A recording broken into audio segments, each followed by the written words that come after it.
son. Where'd you find this?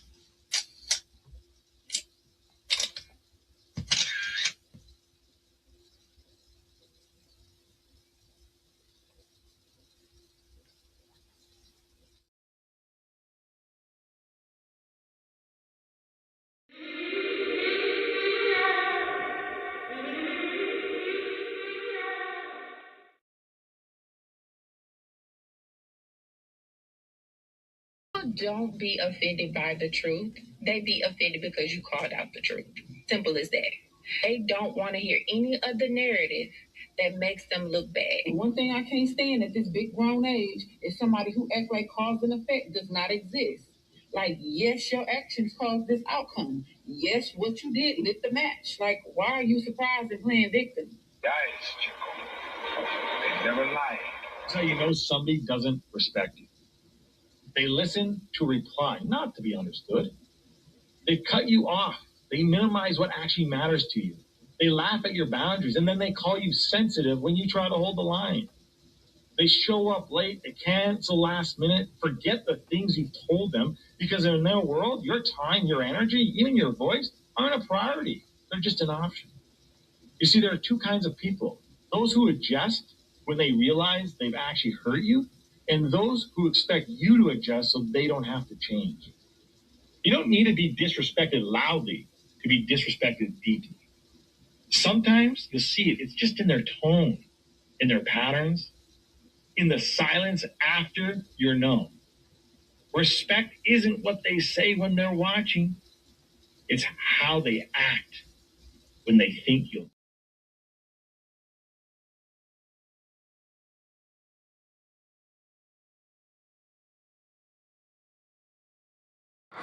Stranded and alienated, stripped and humiliated, wallowing in a vision now cold and isolated, caught in the lies of a false reality, feeling the sting of inner depravity, as sin begins to pull you in like a rigid force of gravity, yeah. Spewing out lies while claiming to be true, drowning you in sorrow like a proverbial stool, robbing you of all you ever known, forcing itself onto one's throne. It attacks so ruthlessly, it attacks so relentlessly.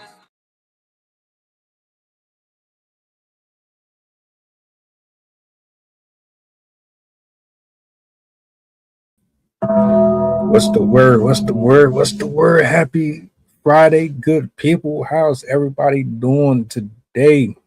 This is my favorite part of the week. I'm glad we get to do another one of these. I'm glad we are in good company. I see Sid in the building. I see True in the building. What's up? What's the word? Shout out to the people in the back. Y'all here to chill, enjoy some good word, you know. Glad to have you. Mars, salutes to you. Miss 31, salutes to you. What's the word?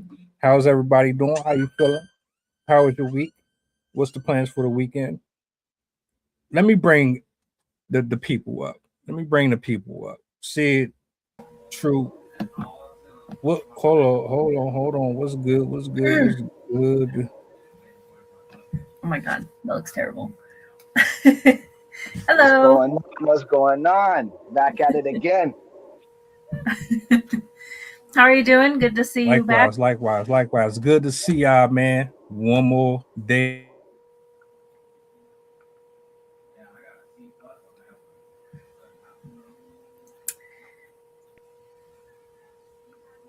Hold on. We got it. Let me bring my mans in here. All right, we here. We here. Yo, what up? Full house today. Greetings, everybody. I didn't realize I would be called into my work, so I'm going to try to do this. Hopefully it lines up right, where you can't hear a lot of this noise in the background, and I can go ahead and do my thing without, anybody knowing why. It's all good, bro. I appreciate you for putting the effort in to pull up. You know what I'm saying? Grateful, humble, and this is his first time up here. True and Sydney, they've been returning, doing their thing up here for a while now. let the people know who you are, just in case they're not familiar with you guys. You know what I'm saying? Quick little introduction from everybody so we can get acquainted before we actually jump into the stream. Let's start with True. You pulled up first. I'm gonna let you get your balls off, man. Let the people know a little bit about yourself. We'll go around real quick and then we'll jump into the show. Sounds good. Sounds good. So I go by True Whispers, poet slash spoken word artist. Recently been doing a lot of open mics in person. Finally got back into the groove of it. Currently working on my YouTube channel. Also looking to finally get my first poetry book published and ready. I'm also part of a little movement known as Mobile Studios, better known as Wheel It. Mars is in the building. He's from the same program. So, we're trying to put together some albums and stuff. So we're doing a lot of big things this year. It's going good. Fire, fire, fire. Sid, you up? All right. Hello, my name's Sydney. I am a mother of 2.5. I have one coming in July. Other than that, I'm pretty much exclusively working as a writer. I have my first book in the process of publication, and I have a second book that will be ready for publication by April, or at least ready for the production process, turning it into the book by April. And yeah, I love to write. I love to speak out about issues that matter to me, particularly politics, science, stuff like that. I'm also regularly here on the podcast. And yeah, I just really love to teach, love to learn, love to investigate stuff, and I will talk your ear off about any random scientific facts. Also, I just have to throw it out there because I'm very excited. I just found out that my son got accepted into the school I wanted him to be in. So I found that out today. I'm super stoked. So good mood today. Bang, bang, bang, bang. That's what's up. And last and not least, my brother to the left of me at the bottom row. Assume that's me. I'm Keon Furnace. I was following a bunch of poets and threads and saw your opportunity. Blessed to be invited to participate. I'm a longtime poet, I guess in the traditional sense of this kind of writing performance piece is something I constantly work at. I have been just writing poetry probably over 30 years. Moved around a bit, originally from Los Angeles. I live in North Carolina. Self-published 2 books, available on Amazon. And also promote poetry events. I'm working on finishing 3rd collaborative album with a group that I'm in called Soul Speaks Fire. And we're actually doing some finishing touches this weekend. Hopefully soon be released poetry album and streaming services. I'm very happy for the opportunity.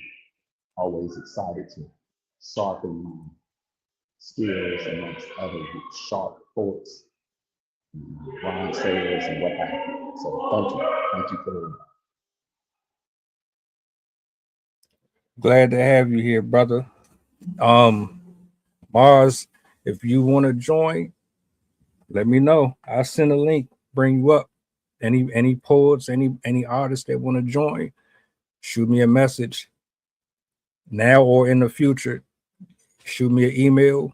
We'll set it up, make it happen. The more the merrier. You dig? Me personally, this week, I'm going to be sitting this one out. I just want to enjoy the word. I just want to hear what the people got to say. So I'm going to let y'all do y'all. If y'all vibing with anybody up here, you know what to do in the comment section.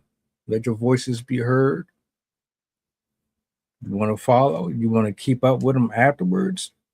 This is the place to do it. Safe space. We're going to chill. We're going to vibe out. And yeah, let's get into it, man. Who who I see True been on fire, bro. Been on some stages. I seen him cooking a lot lately, man. I'm loving that. I think I want to start with True this time, man. I'm gonna let True start this time. Then I'm gonna go to Sydney. Then I'm gonna go to Keon, and we're gonna keep the show rolling. Sound good? Sounds good, brother. All right. So, for those of you who are new to the open mics that we do on Fridays, I give everybody a solo. Then I bring it back to the big screen. We cut it up a little bit. We have a rotation. We conclude at the end. Everybody go about the rest of their evening. Bada bing, bada boom. So I'm gonna go ahead and turn this over to you. I'm gonna let you do your thing, and I'll bring us back up once you done. Sounds good. All right. So this is a piece that I actually wrote very, very recently.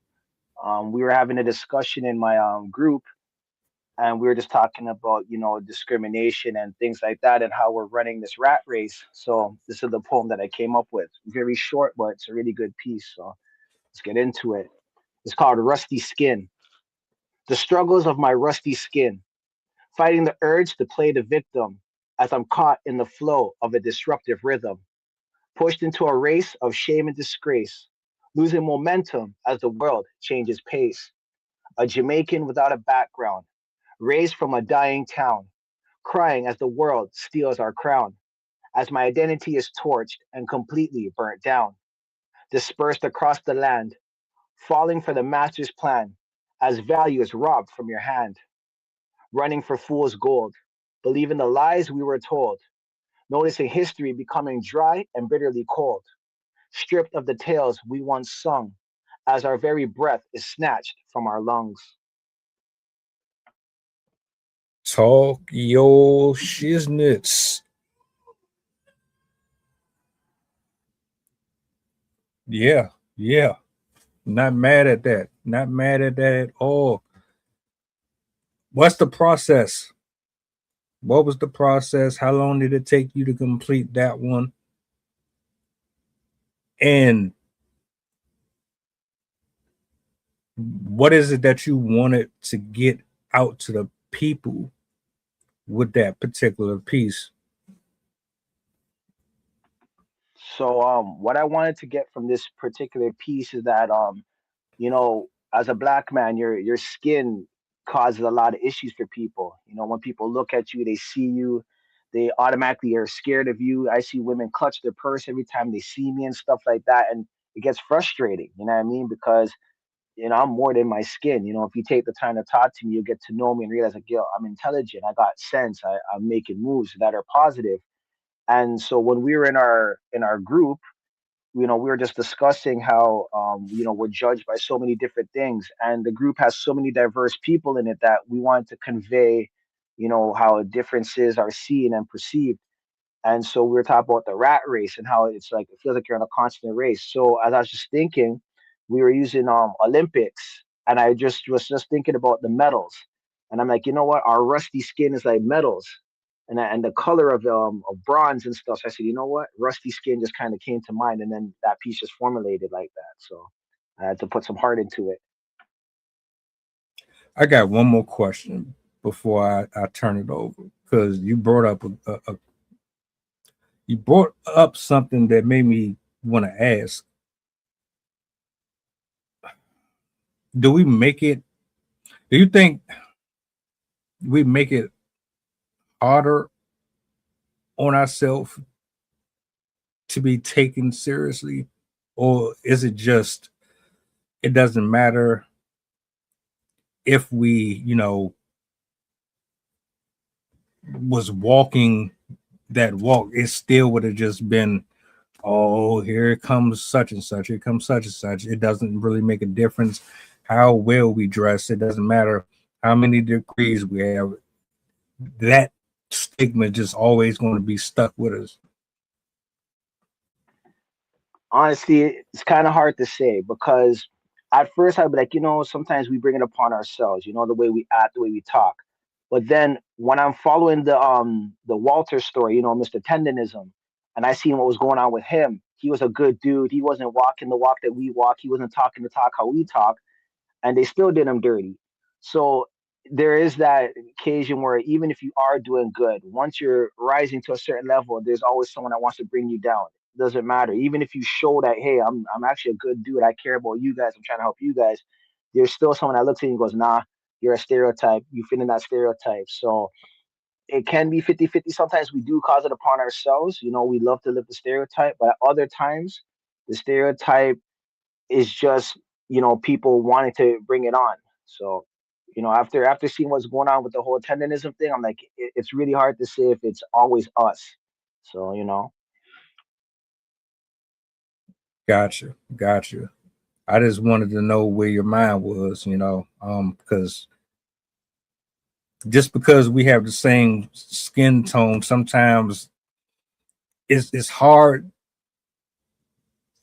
to get people to see the same way that you do, and you're not supposed to always align or agree with everything and what everybody says, but it's nice to know that we have some understanding that there are these weird differences. Like I just thought like I was the only one that was noticing it, but in Sydney, I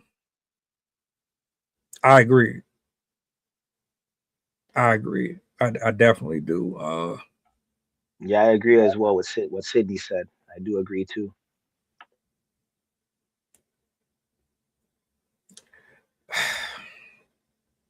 This is what I'm gonna do. I'm gonna turn it over her. I'm gonna let her do her thing. Um, and we're gonna keep the ball rolling. Shout outs again to the people over on IG. Shout outs to the people over here on this side as well. Like, share, repost, let the people know we are on. I'm gonna give you the solo and let you do your thing.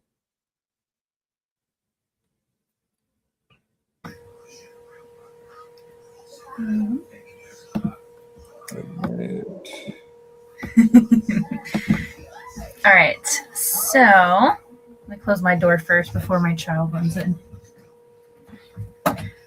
Like, Mom, can I come in the camera? No, not right now.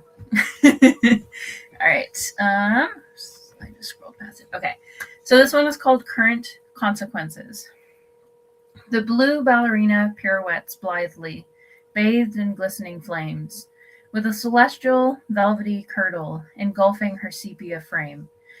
As turbulence surges around her in cerulean and gentleman's gray, the curtains of space spin around her like the torrents of a cosmic ballet. She rotates, propelled with delight, spurred on by a fervorous fire, twisting and tilting to bathe within the scintillating luminous display. As her billion-year-old lungs turn out to express the fluid passion inside her, winds blow about her as existence explodes from this vibrant, divine vivifier. Early in life, after her pluvial phase, the heavens filled up her channels, flooding her streets, letting quickening take over the most sacred aquatic retreat. Jumping and jiving from pleated shores and diving ballroom dances down deep, out came the mortals of every function and form, ranging from microbes to mammals. Primordial emotional ties in the depths of her soul reunite with the crystalline skies. Insulation mixing with this frigid domain feeds her skin with carbon and krill.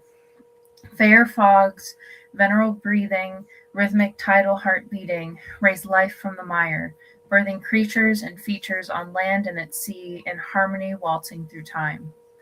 Then one day came a new breed of critter built on two legs, able but sinners. Vessels and drills, nets and harpoons left waters embittered, exploited, deprived. Feeding from shorelines and traversing the seas arose the most savage of swimmers. In an infinitesimal fraction of time, the most invasive beings had arrived.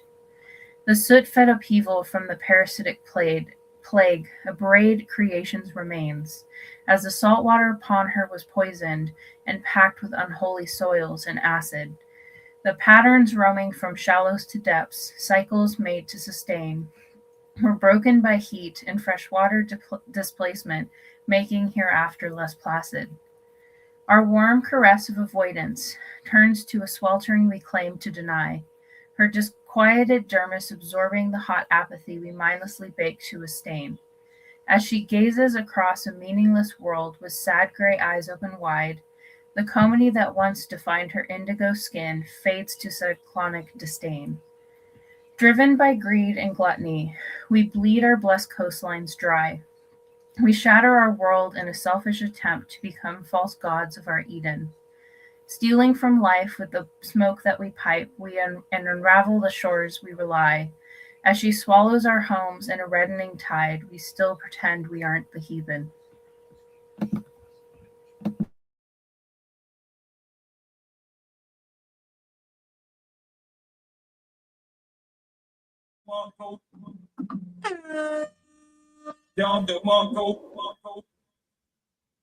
Says 2026. Sound like you just described a toxic wasteland. Yeah, that was my poem, hence the name Current Consequences. Our impact on the oceans. It starts off with how the oceans were originally formed, because obviously way back then we didn't have an ocean, but then we had a period of extensive volcanic activity, and so that caused rain to occur for millions of years at a time. So it created our oceans, and then obviously like oceans are where all of the creatures that exist came from originally, but then we showed up and started to ruin everything. And so the last couple stanzas talk about the different impacts that we have, how we're changing the whole system, how it works, and we're affecting literally every aspect of the ocean, from its ability to support life to its ability to maintain the climates that we're used to. The very currents inside the oceans are being affected by our activity, because when you change the heat in the atmosphere, it changes the circulation in the ocean, which changes the transfer of nutrients, the transfer of cold versus warm water, and affects everything that lives in the ocean and things on land. So I really wanted to create a poem that spoke to just how reliant we are on the ocean and how necessary it is for the earth itself, and show how much we've done to her, the earth. The common denominator is always humans. That movie, The Matrix, never seems to not come to my mind. Every time Agent Smith say humans are like the viruses that spread from one thing to the next, and it just consumes. That's exactly what I got out of that. G14 is in the building. What up? That was very topical. Very topical. I think, matter of fact, both of y'all so far have been on that. Which leads me to this question. I'm actually going to save it until after my brother go. I'm going to let him get his bars off. I got a question that came from Threads. I was just scrolling Threads and it stuck with me. So I want to ask all y'all opinions on that statement. But I'm gonna turn it over to this brother. Give you the solo, sir. Let you do your thing. And Yeah. I'm gonna come off camera slightly a little bit to read it. It's written on my camera. It's a pretty new piece. I'm not familiar with it. And I'll answer any questions kind of post-script. Gotcha. All right. This is called Ally. If you like science, then you like music. If you like math, then you likely can dance and compose. If you write poems, then you have a vivid imagination. If you can swim in the ocean, then you must be open to trying new things. Blue is a feeling. The sunshine is medicine. Earth is a vessel. Heaven abounds. If you have ever been in love, then you sung at an opera. If you have lived to tell the tales of love lost and found, then you hold all life's secrets. If you watch over children, you protect and never neglect, you provide and allow their curiosity to grow, then you are an instrument of God. If you believe women, then you are in tune with nature and you are a master of the universal language. There's no better fluency.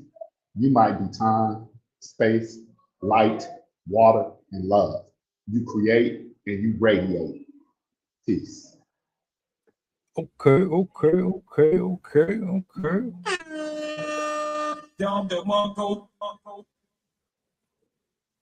So I'm gonna start with my origins question. Then I'm gonna go to the question that I got from Threads. What was your motivation for that particular poem? How long did it take you to write it? What was the message behind it? Um, so my process is sometimes when I know I need to be writing, I feel like poetry centers me. A lot going on in the world. You want to, decompress. So I just start free writing prose with just no direction. And I usually can abstract chunks of things that go together. And this is about the bottom third of that page. And it seemed that it flowed. It's a very attention deficit practice of mine because every now and then you'll see squirrel and now the direction of the poem just goes down another street. But this was a portion that inspired me and it really spoke to me, especially with some of what's being said in the media about some of the atrocities that are happening in the world and the vulnerability and concerns of the women. I think about the women in my life, women globally. So that's kind of where the inspiration, kind of where I was when I was writing. Okay.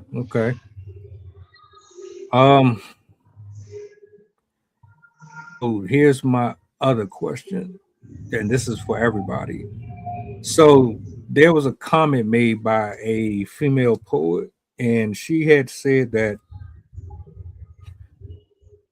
she is exhausted with open mics because she feels like everyone is copying and pasting the same style.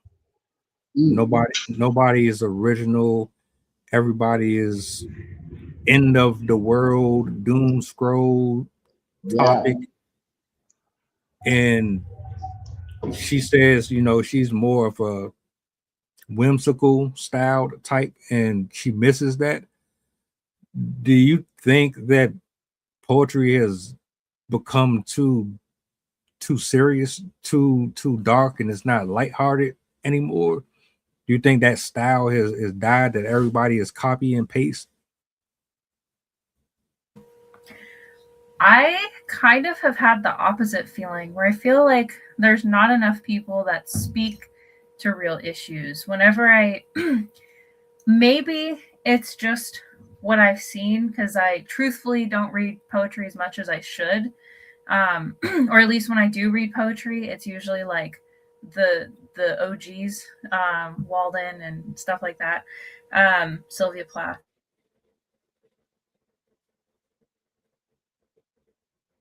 You on mute?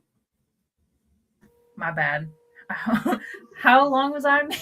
It was just a couple seconds. Okay, my bad.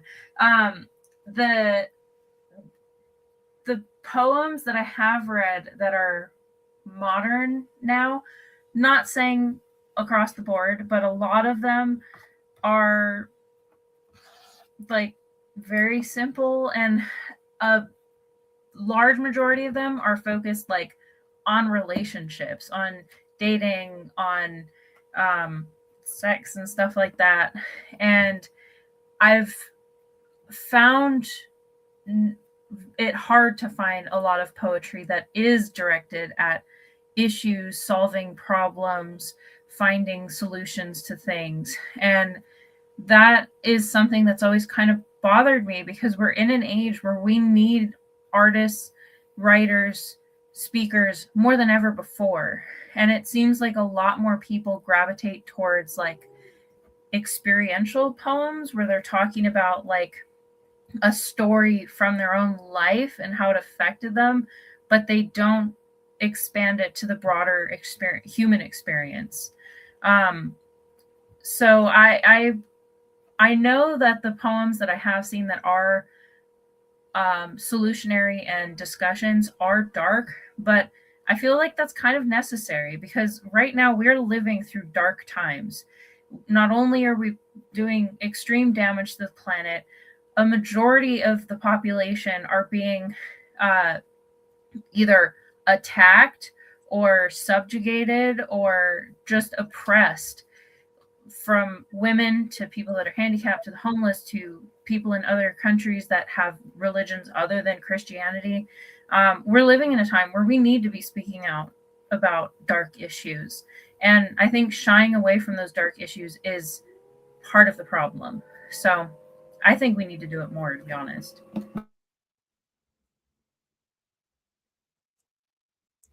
True. What about you? I think Furnace wanted to talk, so I'm gonna let him go first. You got it, bro. What you Okay. say? Oh, well, Same. thank you. Appreciate it. Didn't mean to throw off the order. I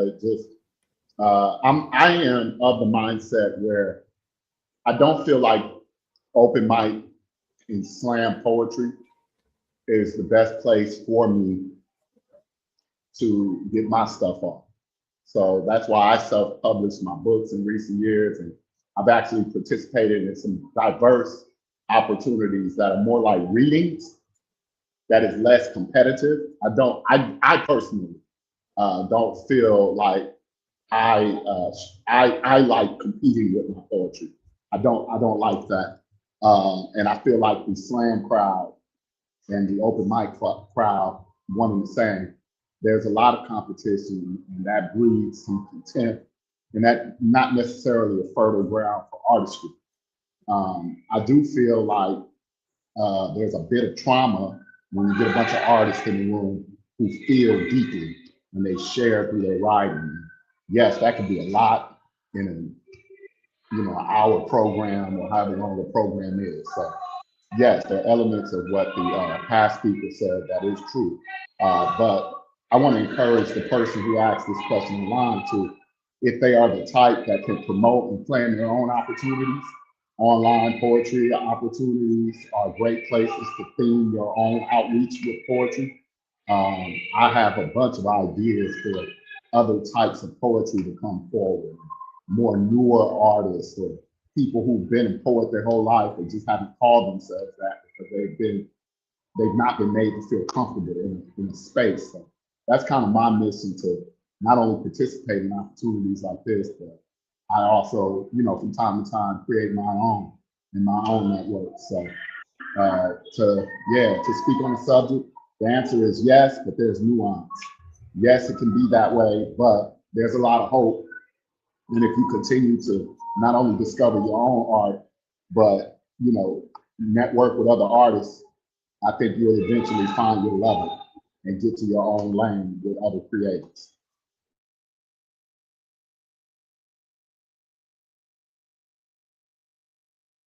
Yeah. I haven't been to a lot of them. I'm gonna say this and then I'll give it to you, bro. From what I've read, most of it is like dark romantic type stuff. But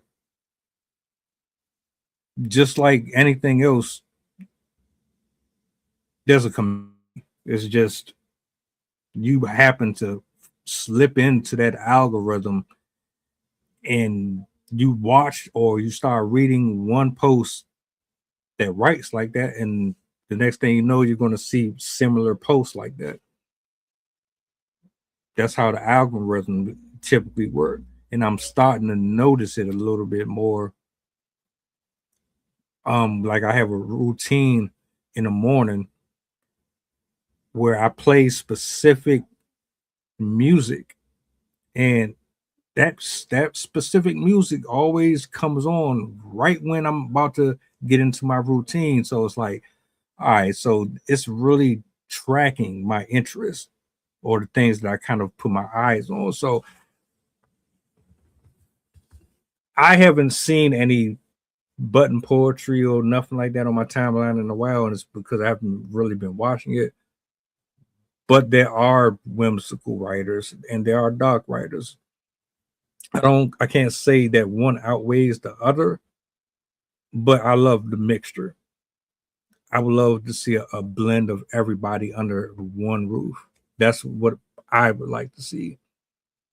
So I understand where she's coming from. Uh, that's just my experience, though. What about you? Yeah, I was gonna say, like, as someone who's been going to a lot of the open mics nowadays, I mostly do freestyle poetry, right? So when I'm doing my spoken word, it's mostly freestyle. So it goes based on the atmosphere. So if I'm in an atmosphere where everyone's talking about, some type of political aspect, I try to bring a more calming piece. I try to bring a more loving piece, just to kind of, spread a little bit of joy. But honestly, it depends on the crowd. If you get a crowd that's very heavy, like on the political side, you're gonna get a lot of political poems. If you get people that are on the very lovey-dovey side, you're gonna get a loving, doving poem type of vibe. And also most of the time there's a theme that's giving to you. So, for example, I just finished doing an open mic last month, and we were told it's specifically Black History Month. So we're going to talk about topics of Black history. The month before that, we were talking about starting a new year and giving encouragement for the new year. So it really comes down to the host. What does the host want? What are they providing? What's the atmosphere? What's the crowd? Because if I go to a crowd and I see no one is the same color as me, I'm not going to talk on black topics. I'm going to be more general. But if I see a crowd that's mostly black, I'm going to talk on black things. So you have to know your crowd. As an artist, you got to know your crowd. If it's getting too dark, usually I'll just walk off the stage. I'll just say something cutesy just to like ease the crowd, and then I'm off the stage. But if I see it's a little too cutesy, then I give something that's a little bit more dark just to balance out the vibe. So really comes down to what the crowd is feeling that night and what their mood is. That's how I see it. Assessment, very fair assessment. Uh, what I want to do is continue with the show. We can go around one more time with one more piece. Um, I'll give it to Sydney. This time, I think I'm gonna switch the roles out. So I'm gonna go to Sydney, then I'm gonna go to Keon, and then I'm gonna go to you, and we'll share our closing remarks and things of that nature. Uh, yeah, yeah. But everybody made some great points. Sydney, you ready? How you feeling? I am good. I have a poem picked out based on our earlier conversation because I think it topically fits really well with what we were saying. Gotcha. All right. Well, I'm gonna turn it over to you. Let you do your thing. So this is one of my favorite poems. I've probably read it on here once before, but one, it's been edited since. But as I said, I think it fits really well, so I had to read it. This is called Haunted History.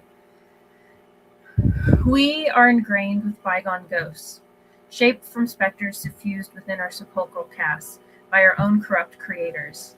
As we concealed, clutched, and cried in hopes to revive the mother we knew inside, she silently clenched back, replaying hugs she'd once received before her naivety was reaped.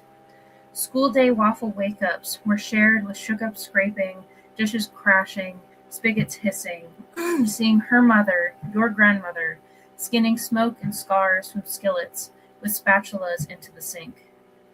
Charred speckled tile after her father, your grandfather, left shattered scraps and syrups of matrimony seeping down peeling papered walls. She scrubbed the stains from the sink while stewing in prayer to remove the stink left behind after the slams of lead-painted doors.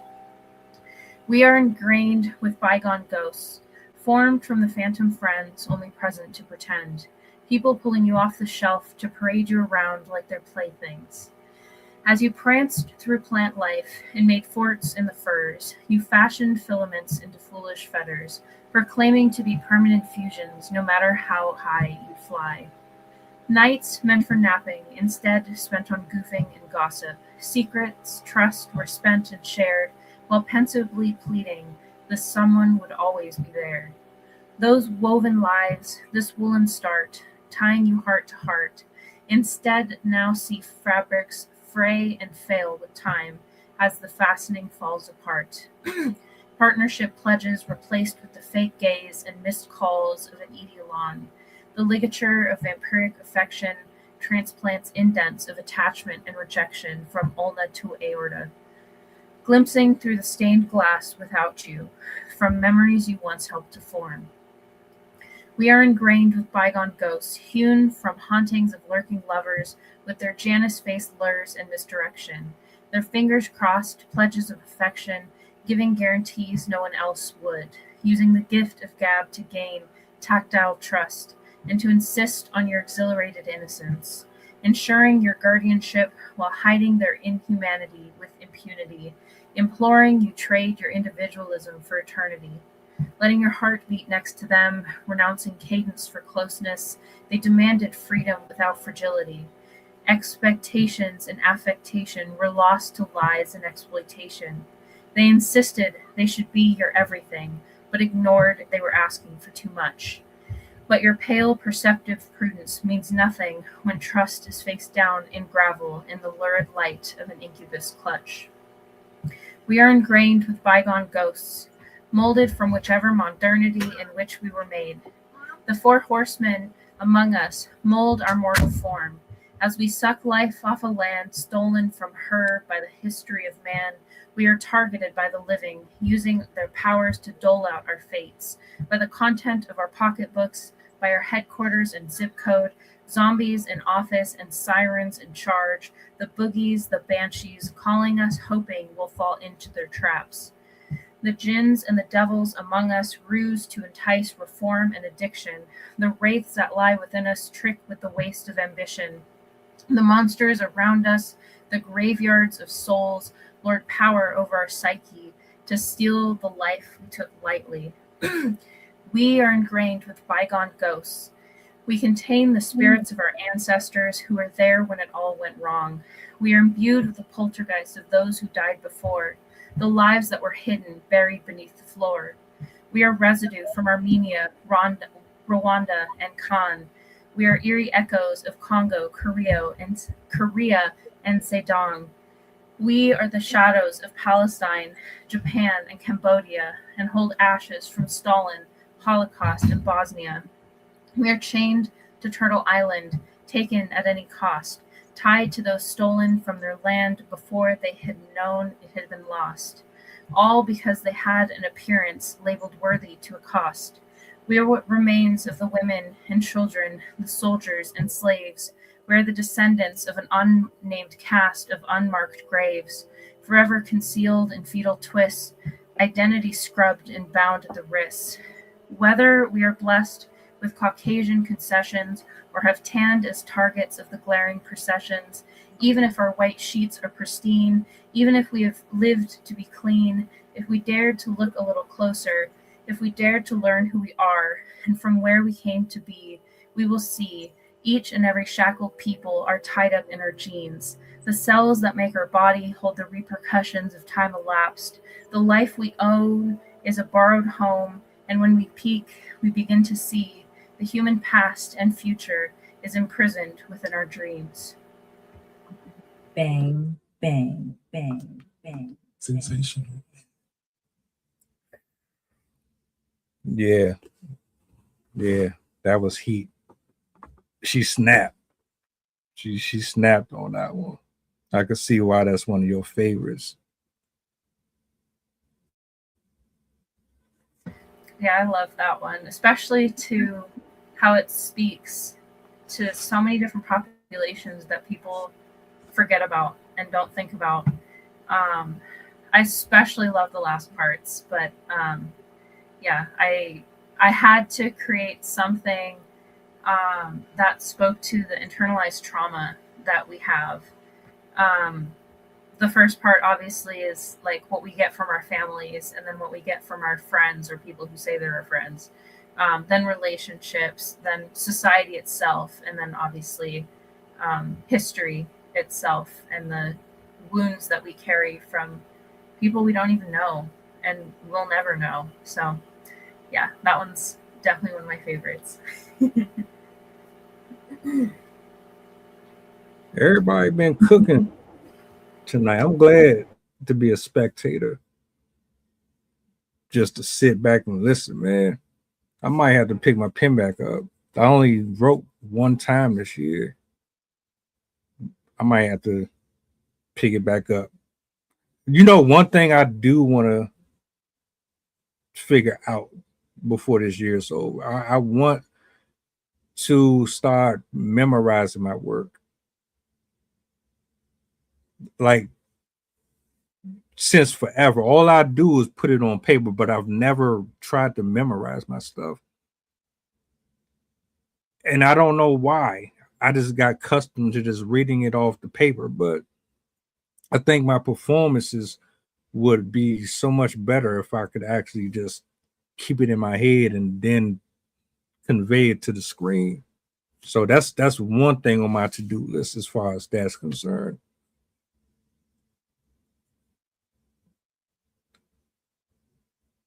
But this is what I'm gonna do. I'm gonna turn it over to Keon, and then next in the lineup, True, and then we're gonna wrap up. All right, I'm gonna try to get through this one. This one's kind of long. Hopefully, no one comes and disrupts because I'm at my part time. So bear with me. No problem. I bet you taste like love, and I cannot wait for the combination of my wildest dreams and real life to collide in this combustible, edible arrangement that is certain to change my life. I hate to be the one who kisses and tell, but the moment my lips touch it, I might as well scream it like I bit into a York peppermint. Every single time, I bet it tastes different. It doesn't make any sense. It defies logic. It is equal parts sweet, zesty, savory, and spicy. It is bold, but not short on subtlety. What is this decadent masterpiece, and why does it have such control over me? They thought it would be overrated. I speak effusive praise, not at all overstated. When I say this is priceless, mwah, chef's kiss. This unique blend has my palate salivating over its promises. After this, I need to check my A1C, my cholesterol, and my BP, my nervous system, my allergies. Hey, I think you are yielding an aphrodisiac, and I'm hot under the collar, and there is no telling how I might react. If I were a gambling man, I would place a robust wager, safe enough bet, that if I do not eat this whole thing, that I would soon regret not cleaning my plate and taking this item permanently off the menu. She serves this bitch's brew not often, not seasoned, but whenever she chooses to. It seems I have been chosen. Her recipe is certified fresh and never frozen. My nose is wide open. I dine at the table before the altar in the cathedral that is her grace. I have lost all my senses and dulled to the time and place. I once thought I had excellent taste, but I have been living and loving and squalor compared to this place. What if I told you that the question of what it tastes like was beyond the label? You questioned my sobriety and charged me with telling a fable. Her excellence is a bountiful harvest that is most certainly a gift from heaven above. When it touched my tongue, it changed my life, my religion, and my mood. I saw doves. I became full and not just for food. I saw peace. I became aware. I felt happiness and compassion. She stimulates the deepest parts of me. from my heart to my arm hair. I have tasted nirvana and distilled tranquility the likes of Valhalla. When you ask me if it tastes like love, I will say it most definitely does. Thank you.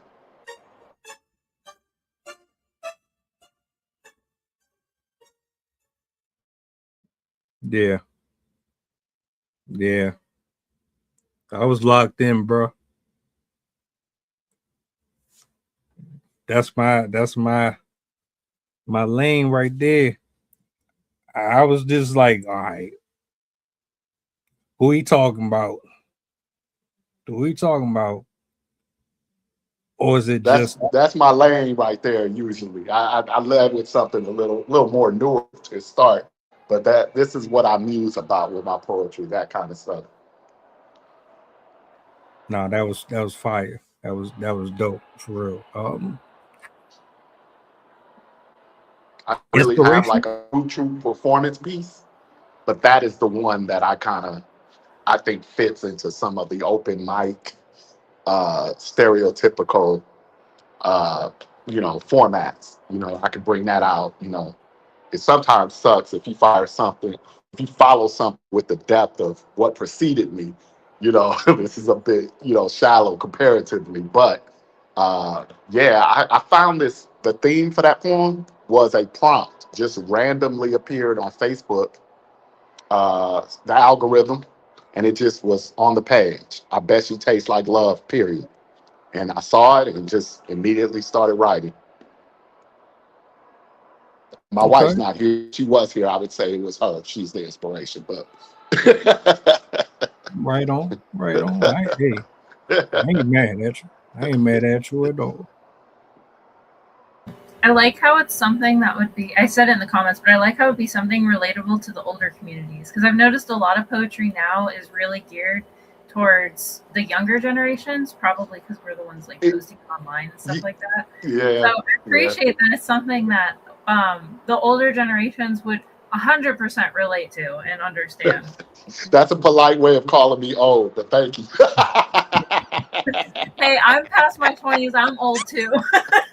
But to your point, I'm finding that there is no country for old men in some of these poetry nights because the things that I kind of talk about are things that me as a middle-aged man am doing, like trying to figure out how to keep my marriage going, and things that I'm concerned about with the youth and the future, the way that this society affects someone like me who's aging. Heck, waking up in the morning and having pain in places that you don't know why you're hurting and where it comes from. Like those things may make it in the poem. So, uh, and then the kind of life you live, as you get a little older. I try to create spaces or attend places where I know people are going to have topical um, you know, formats that I could participate in or that I can learn from by being among other poets. So, and then I get a lot of my inspirations from a lot of my favorite, MCs from yesteryear or musicians that are legacy artists that whose music transcend the test of time. So those are some of my favorite, though they're musicians, I consider them poets and songwriters as well. Anytime somebody asks me what's the general basis of the show, I just tell them just bring you, just do you. I don't really care what the topic is, just bring what you would want somebody to hear that you feel like needs to be heard. Hmm. Because Hmm. whatever is meant for that moment is for that moment. Yeah, no, So absolutely. yeah, I don't want to put no ties to it. I never want anyone to be under some type of jurisdiction. This Yeah. is just us up here enjoying good literary work. You know what I equate this to when I get these opportunities? I always tell my wife that I'm going to get shots up, like you would if you were practicing your basketball. You wouldn't need other people there, or if other people show up, it's just a pickup game. We're just kind of riffing and reading our art, getting real life feedback and becoming inspired. And I think all artists, no matter their instrument, need outlets like this. And some of it's structured. Like, of course, if you want structured play in like basketball, for example, you'll be on a team or in a league. But if you want unstructured, you just kind of show up to a park and just start, getting shots up. So that's what I equate this to. I feel I that. I like feel that. that. Hey, we need some silver hair wisdom nowadays. So there's nothing wrong with there's nothing wrong with silver hair wisdom, right? You know what I mean? It's all needed Yes, now. there is a 1 and a 9 in front of my birth year. Yes. It's all you need, man. Just bring the wisdom, and we listening. We listening. Real talk, real talk. Well, look, uh, our last performer of the night, and then our closing remarks. Closing remarks. I'll give everybody the solo.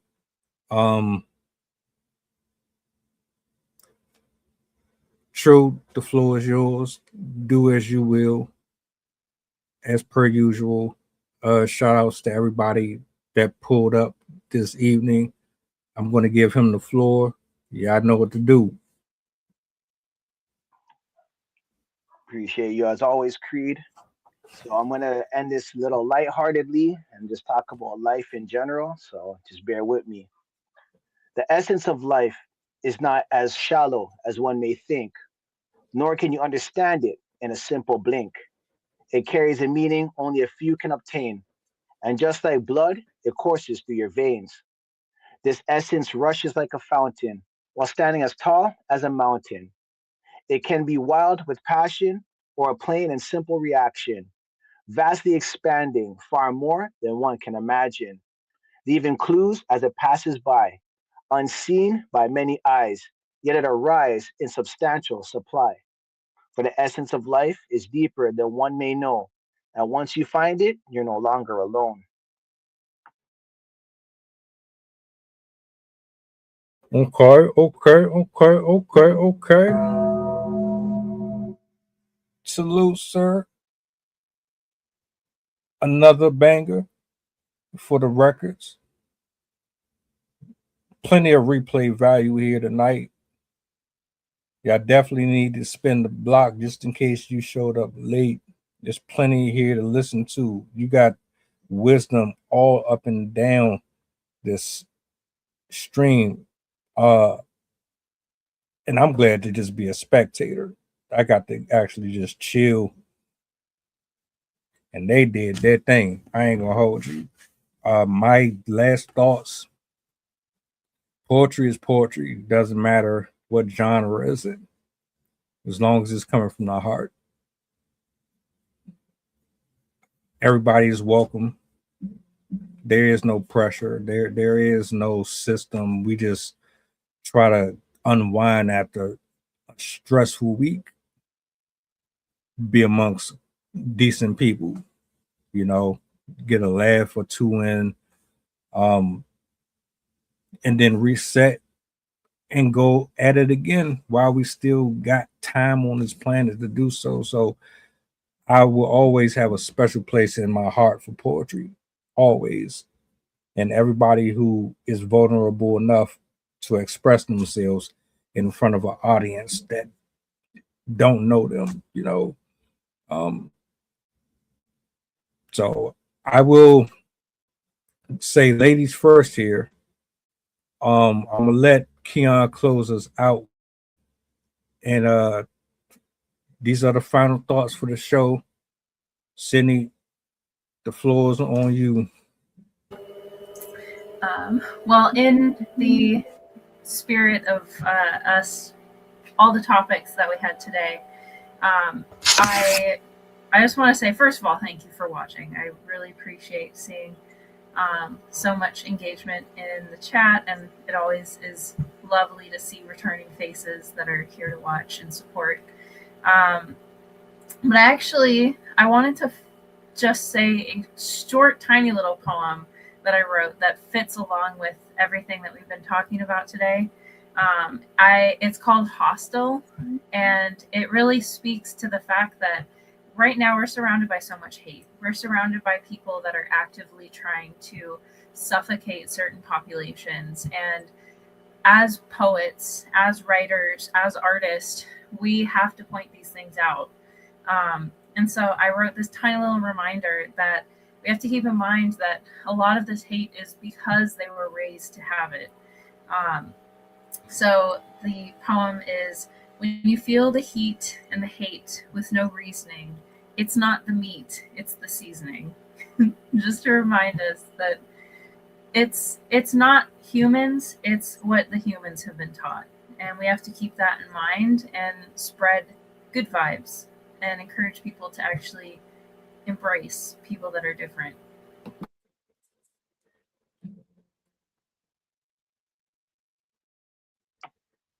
Yeah, I'd just like to say, don't be afraid to be yourself. Learn to overcome your traumas. I think a lot of the things that hold us back in life is that we hold on to our traumas, we hold on to our past. And I get it, people have done us wrong, things have happened, but at some point you got to take responsibility and take accountability for your own actions and realize that at some point you have to grow from that. You can't keep blaming this man, this woman, this person, this situation, that situation. You got to learn for yourself. If you want to move forward in life, you got to drop the weight. In order for you to rise, you have to drop the things that hold you back. So if you're not willing to let go, you're never going to propel forward. So let go, keep moving forward. Don't be afraid to be yourself. Learn to be yourself. And once you learn, you can understand, you'll be a better person for it. And that's pretty much it for me.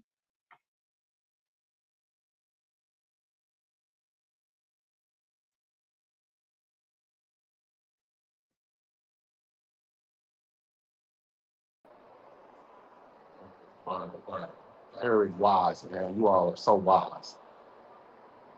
Let me know when you're ready. I can cue up something. Oh, you got it.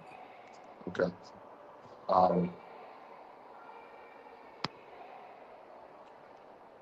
this was called All of a Sudden or Not at All. All of a sudden or not at all. Tick, tick, tick, tick, tick. The sands on the hourglass. Painstaking start to a new life. What profits a man to lose his soul but gain a wife? Love does not roll in with the tide. Love is calculated and random, a steady roller coaster, best strap in for the ride. There's no cushion for the fall from grace on the losing side. Love is a fire forging diamonds. There's a beauty about the catastrophe and all that has happened. See, love is not forsaken us. Instead, it awakens. I aim in my next iteration that love is in gestation. Love does not favor hesitation. Must be prepared for the immediacy of interaction. Love is not check boxes and lists. Love does not cater to your whims or some wish. Love can be hoped for. Love is peace. Love is the spoils of war. Love is a bargain yet not found at a cheap discount store. Love is all consuming yet leaving you longing for more. Love is for seasons, winter, spring, summer, fall. Love is all of a sudden or not at all. Love for some may not happen. It's dark, a lot of loneliness, quiet nights long. Love is longing even though you might not find it. Love is considerate. It knows what you need. Heartbreak isn't common. Love is all about destiny, chance, and chemistry. The right place, the right time. Love is out of sight, definitely on my mind. Love's missed opportunities and scars from love's promises unfulfilled. Love is not left behind and buried treasure or willed. Love is incarnate and unable to be killed. Love is gigantic. Hate is little. Love is in it's the final analysis. There is no counter argument. You either have it or you don't. It's either helping you or it's getting in the way. It is in your actions, not just what you say. Love is black and or white, no shades of gray. Love is all encompassing, enough to go around, most certainly. And don't go around giving away your recipe. But love is best though natural. It's beautiful to watch in another's gaze. I've seen a lot of could be, would be love just fail. Love is not a phase. There's no expiration, but you might miss the call. Love meets people where they are. It's all of a sudden or not at all.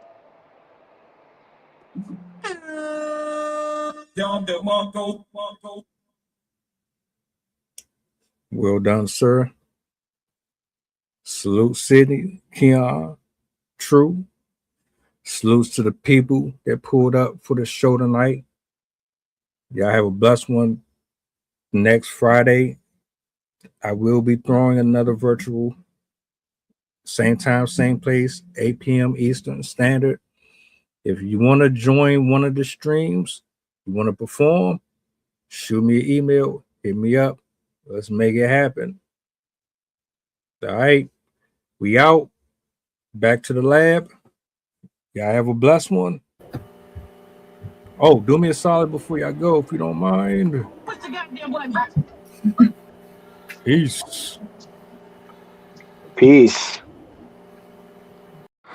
Stranded and alienated, stripped and humiliated, wallowing in a vision now cold and isolated, caught in the lies of a false reality, feeling the sting of inner depravity, as sin begins to pull you in like a rigid force of gravity, yeah. Spewing out lies while claiming to be true, drowning you in sorrow like a proverbial stool, robbing you of all you ever known, forcing itself onto one's throne. It attacks so ruthlessly, it attacks so relentlessly.